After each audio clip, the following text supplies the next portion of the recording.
Bando sangking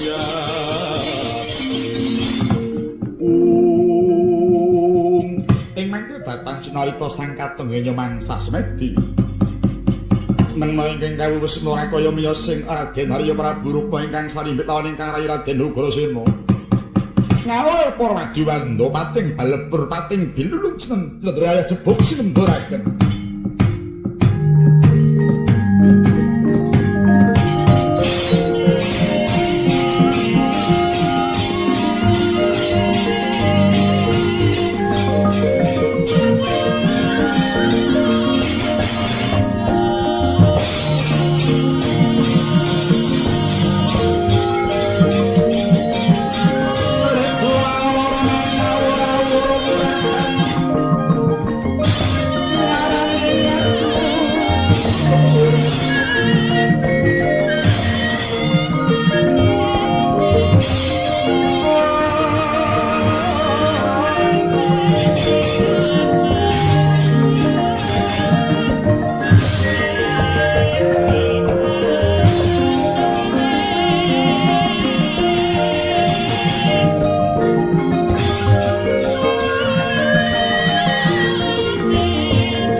Menika Gusti kula saking Kumbina sarimbit kaliyan Gusti kula ing Lesanpura miyos wonten ing pegelaran lenggah wonten bangsal pengrawit kula ngaturaken Herminakata Gusti Hermenika toya minaulam kata pangucap kados ulam srambahing toya bena wis kula nungsung pawartos kaparing ngontang bari dhateng abdi sing andika ing kepadian. Paduh, Sara Gupita kula nek.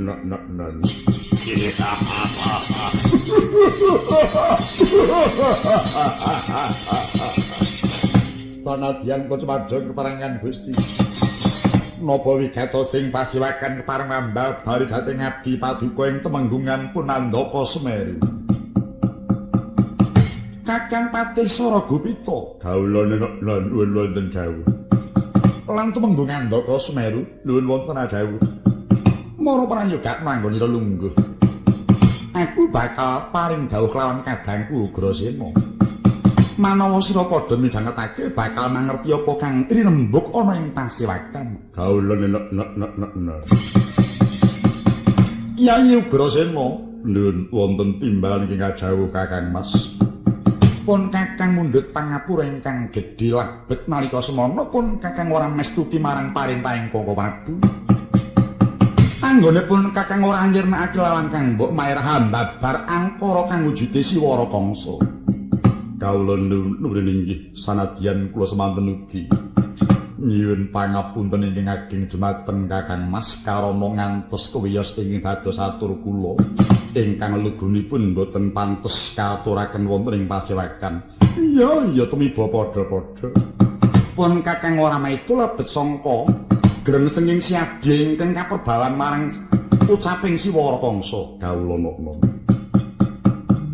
Yen mung dina iki ayo padha mbudidaya marang pangandikaning Koko Prabu kang wis lumungtur lawan pun Kakang Opahalan siadhe. Kawula nok. Mongkon Kakang iku ya kaworan gumun sababe apa ing ngatasé Sengkapura karo Widara Kandhang kuwi adoh ewadene pawartaning para putra wis padha kontak prateng Sengkapura. Siwara Kangsa wis nyumurupi lan mung dina iki putra-putra Mandura wis diwasa mapan ana ing Widara Kandhang. Kawula nuwun inggih mula Yayi. Bab iki lamun ora enggal budidaya mrih supaya aja nganti kasembadan Kangsa iku dal lawan Silara Ireng ora urung mesti bakal kedarawasan ing tembe mburine. Kawula nuwun inggih. Mula Yayi pun Kakang daya-daya bakal prateng Widara Kandhang. Ingkang saperlu bakal paring dawuh lawan Kaki Antyagapa. Aja nganti bocah-bocah Widara Kandhang bakal nonton anane adu-adu kang bakal tumeka. Kawula nuwun inggih. Sanadyan kula inggih nyuwun pangestu badhe angupadi sawung pinangka timbanganipun Surati Mantra. Kira-kira bakal ngupaya menyang endi? Saupami pulunan kula pun Bratasena menika taksih gesang. Mbok menawi cekap pulunan kula nanging gegandengan wiwit nalika lampahan bali segala-gala hingga sepriki dereng wonten kabul kawusananipun. Kula piyambak ngantos mboten mangertos kados pundi lampanipun anak kula Pandhawa. Mila Kang Mas kula badhe anglebeti dusun hanginggahe pegunungan angupadi dhumateng sawung ingkang timbang kaliyan Surati Mantra. Ya kurangane apa kadangku kang lebda ing saliring leh. Kawula nuwun inggih. Kakang Sara Gupita, lho wonten dawuh. Wis ngerti apa durung bab isining pasiwakan sing tak dawuhake marang kadangku iki mau? Dereng. Kula iki nggih capet-capet mpun saged gathuk-gathuk kene malah dereng dong. Gusti kula paring dawuh. Prakawis Gusti kula Sang Ugrasena ingkang ngaturaken paduka mboten kepareng ngirnakaken dhateng Prameswari Mandura ingkang pembayun rumiyin inggih menika Gusti kula pun maerah. Lajeng babarang kara pun Wara Kangsa niku gathukane punipun. Kuwi rak ngene to Kakang? Pripun? Wara Kangsa ki sowan menyang praja. Matur menyang Koko Prabu nyuwun tripakara penyuwuning Siwara Kangsa.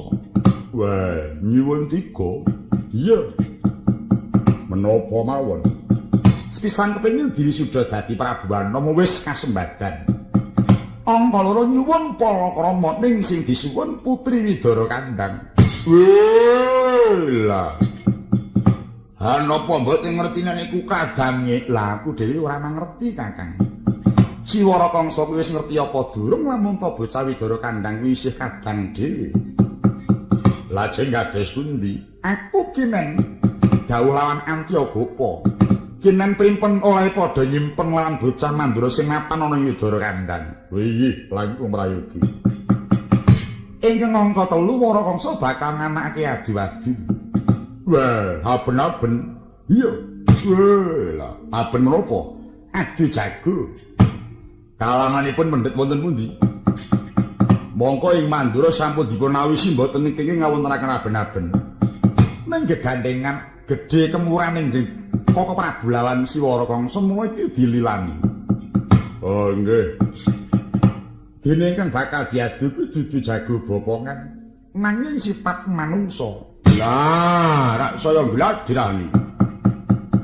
Mongko jago saka Sukapura iku sing dijokake yaiku si Surati Mantra. Njur tandinge sapa Surati Mantra?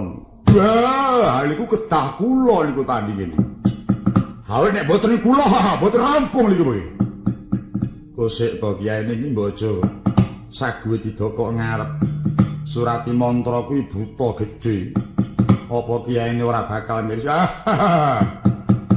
Ora bakal kuwatir nek mung tanding karo Surati Mantra. Nek kalah ijo dikeroyok wong sak negara. Lah ora ya mung keroyokan kuwi. Awitekno nek ora gruduk-gruduk ora seneng kok. Wis Kakang Patih. Bab perkara jago iku dipasrahake lawan kadangku Ugrasena. Iya Kakang Saragupita aku ingkang bakal ngupaya jago. Nggih, bareng. Ya mung iki mawon penyuwun saka Siwara Kangsa.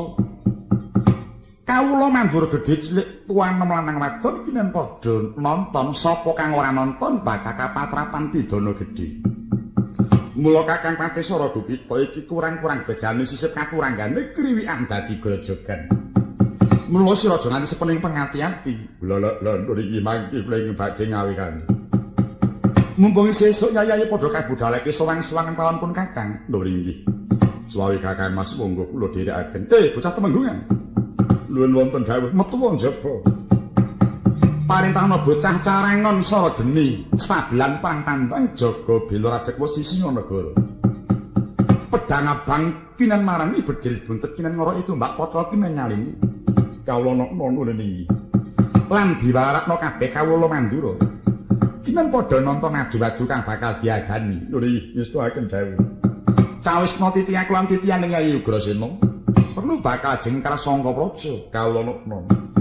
Ingkang lekasana papa bendhe kaping 3. Sepisanti nangka tandha dandan kapindho ning lupuk ping 3 bodho nuwun parawadal pasuwan.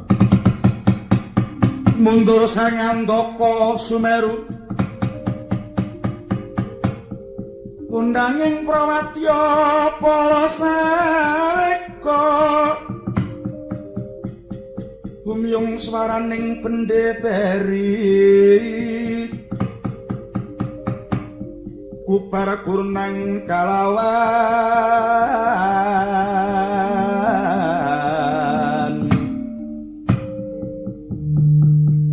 Poksur tambur milang suling Papanden telutek Bandera muwaka kondo mawarna-warna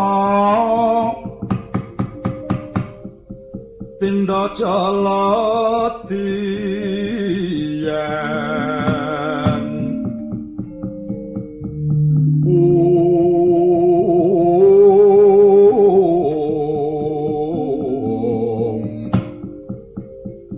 Asrika Wurayan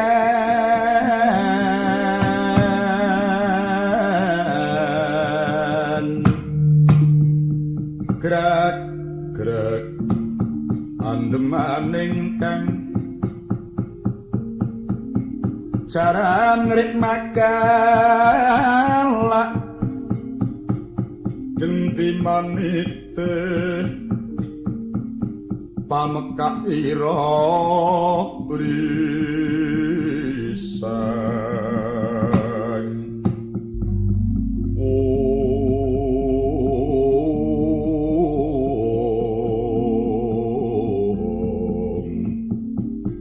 Sudarasana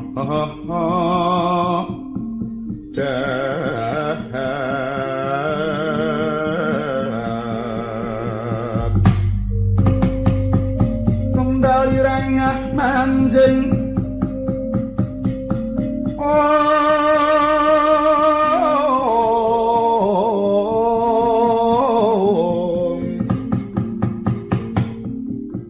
manjing lak-lakan ning kutha mrik mijil rah katya tok sumaramba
Parmatur dumateng Gusti kula swanci bodhol boten ngujiwani sampun samapta ing gati sawega ing diri Purwadya Bala.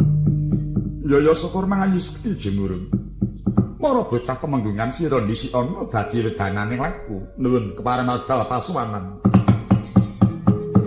Denjing bidal gumuruh saking nagri Mandura.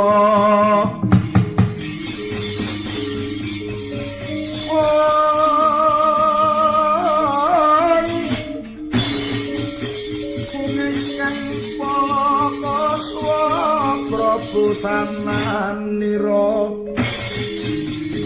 lir surya kalira saka ing cuwaniti arsa madangi jagat tuk mungut aneng sapucak ing wukir merbatak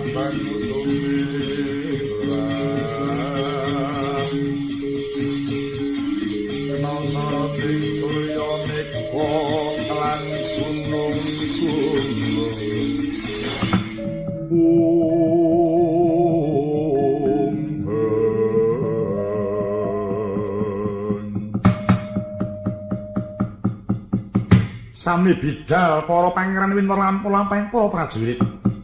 Atenggal biar bisanane Citandra Yayah Jawah Kancana jroning alun-alun.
yo kang lumantar kumpul sajuru-juru hatoto kang jaruk Kalira meparana wong waksa milang pendengungkung kang swaka momino dudu ing prawadyapa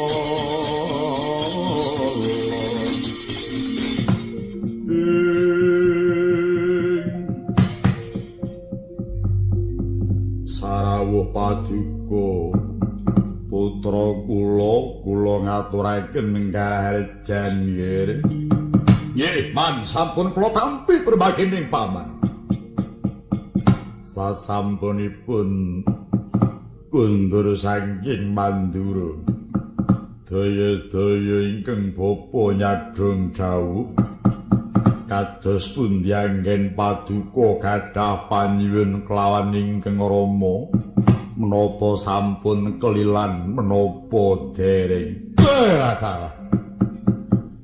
Paman Suratimantara kula nuwun wonten timbalan ingkang dawuh ngamuti bilih menika putra pinasih saking Jeng Dewaji ingkang menika sarambut boten wonten ingkang cicer sadaya sampun dipun nidini ngendados penyuwun kula lan. Latala. Syukur mangayu bagiya sekti jingurung. Dene sampun kasembatan menapa ingkang dados panyuwun Paduka.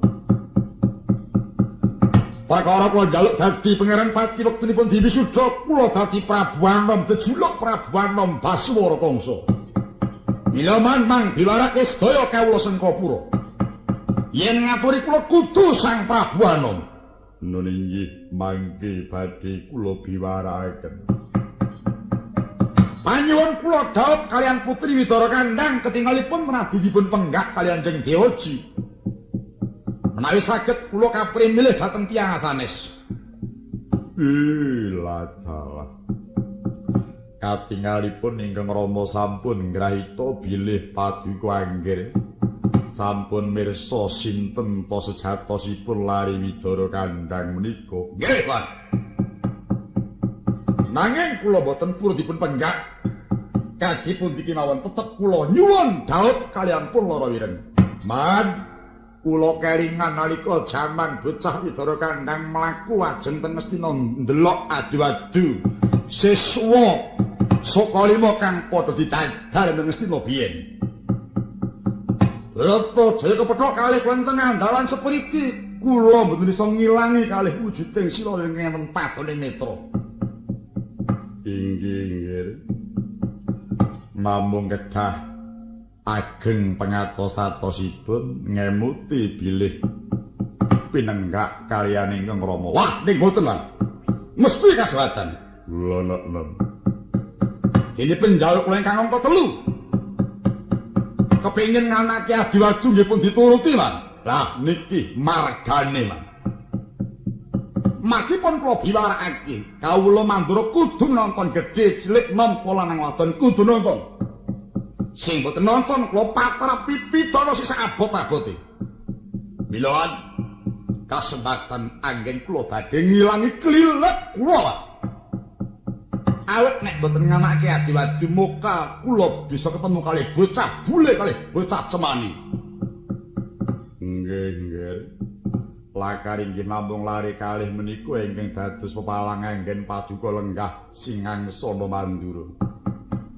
Menawi lari bule kaliyan lari cemani menika sampun pejah. Paduka kelampahan seneng kageng ngaluhur wonten ing negari Mandura dumantos keprabonipun ing Rama. Nggih, Pak.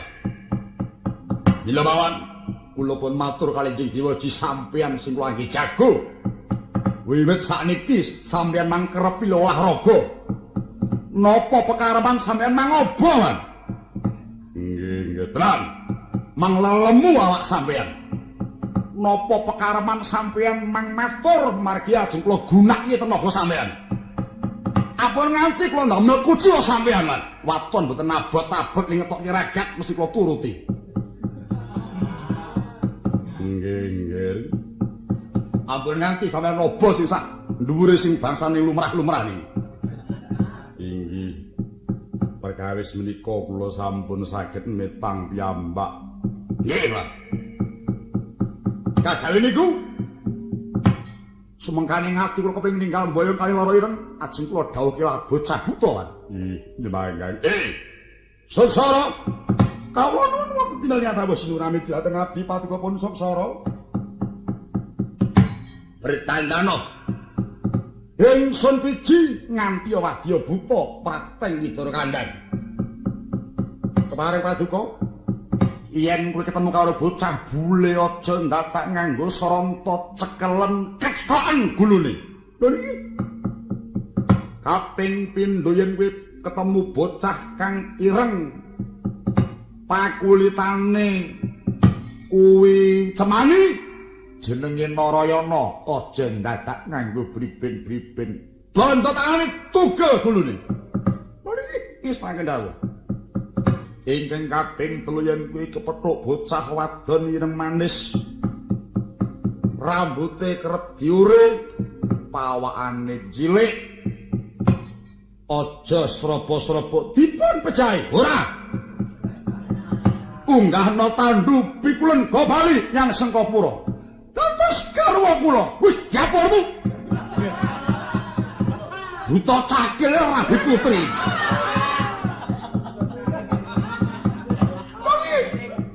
Mbak menawi purun masa sudya buta ora nyambut gawe sambene mung main iku arep Prabu Putri pilih kepareng ora harta alat dhewe ono iki nyemangaken wong ora nyawang dithok wandamu arep Prabu Putri apa mbok menawi mboten kita ngosah desuwukan kula tekati. Rak kuwi ta paling. Palote kula wonten dawuh. Ngoman toto. Enggal pasang glabah kawat. Sewanci-wanci jago mandu teko enggal diwiwiti. Ning kene iku, Man. Wanti-wanti meling kula. Adi jago mung pinangka srana sing baku dudu jagone ning sing wigati. Bocah bule kalih bocah cemani. Boten lain kok ngestakaken tau. Jamu to. Enggal mangkato. Kemarin kula matal paswanan. Nyuwun pamit enggal preteng ing widara kandhang. Lihat nyawani langsung iki bocah niku.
pandamu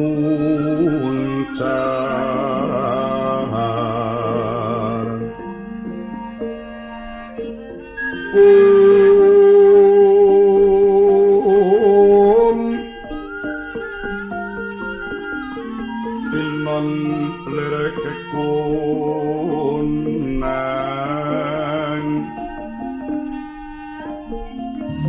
suram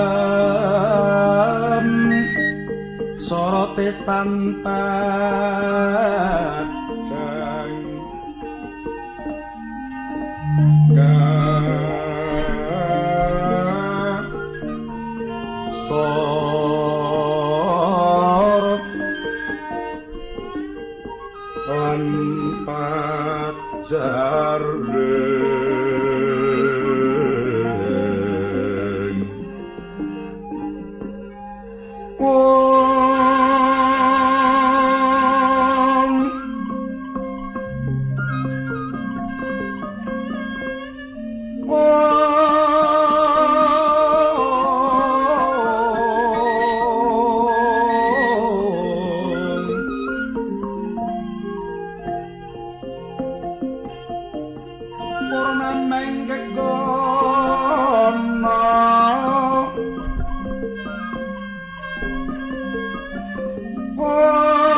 kasare mongso katiba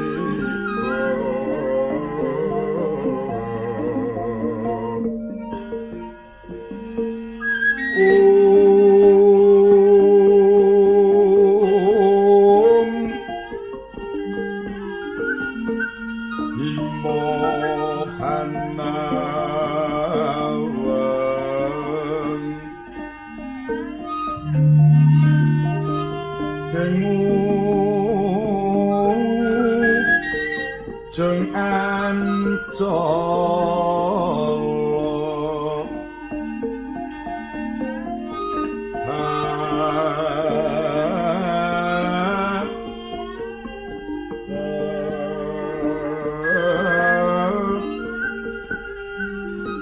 nen karya wigena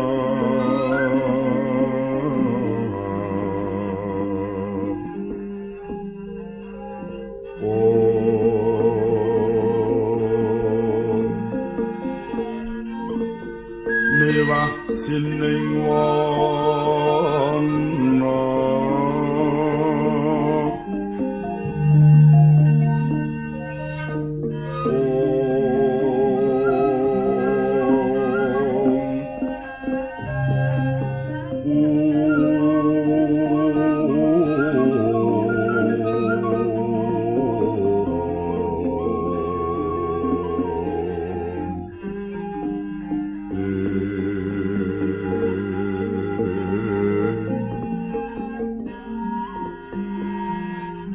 Wreksa kumpinun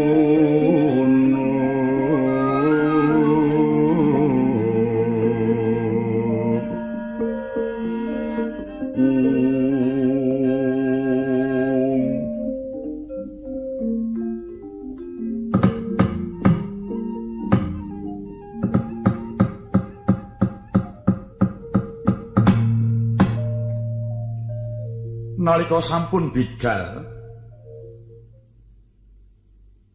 sang Hyang Praksasa ingkang piniji lawan sang Basuwara Kangsa pindrih prating widara kandhang eling-eling sipating buta pating galidrah solae mawarna-warna sandhanganing raksasa apa ta sandhangane buta ana kang agem sumping pring sedhapur ana buta kang asabu ula welang agegelang ula weling kalung ula dumung hasesu wong keong ana buta ingkang lumaksana kanthi ngumbulaken sila saklentreng gedene ketap mung gegana ingkang dawah tinampan sirah sumur kapisanan sampeyan numpak tumpaking buta apa ta tumpaking buta dudu kreta dudu gajah dudu jaran tumpaning buta senok memering singa bareng bihaladal-adal sak panunggalan. Ngero ingkang numpak ngereng ingkang tinumpakan padha-padha mangsa jalma sing numpak mangap-mangap sing ditumpaki megap-megap. Nalika samono enggal prateng madyaning Widara Kandhang sang Hyang para raksasa. Cinik ing ngandha lampah nengna ingkang kinocak. Ing mangke datan kaya ingkang ana ing pademangan. Pidemangan Tyagopa pinarak lenggahaning pendhapi kadhep ingkang garwa Nyai Sagopi. Ingkang sajatine Sang Antyagapa nembe wangsul anggenya nengga jagung wonten ing pategalan.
Lah menika ingkang awasta padukuhan ing Widara Kandhang.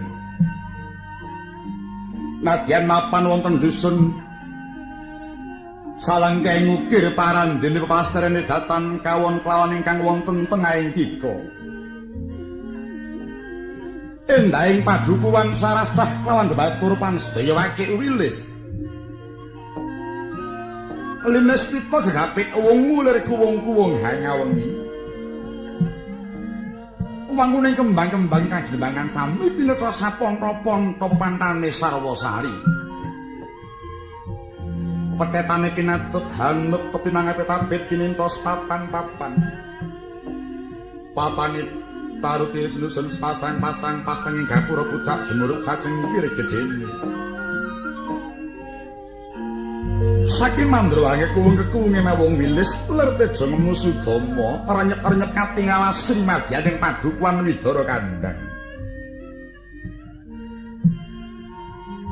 Ingkang kaparenggah mungguing pandhapi menika tawarnane ingkang awasta Ki Demang Antyagapa katelaing tembung Ki Sagapa.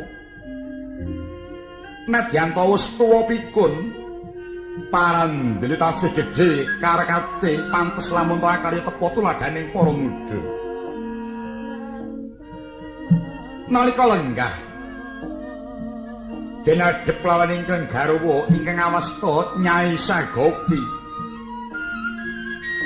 Sayekti datan timbang yuswaning Nyai Sagopi lawan Demang Antyagapa udakara ana lamun to 2 taun ingkang dadi awatarane.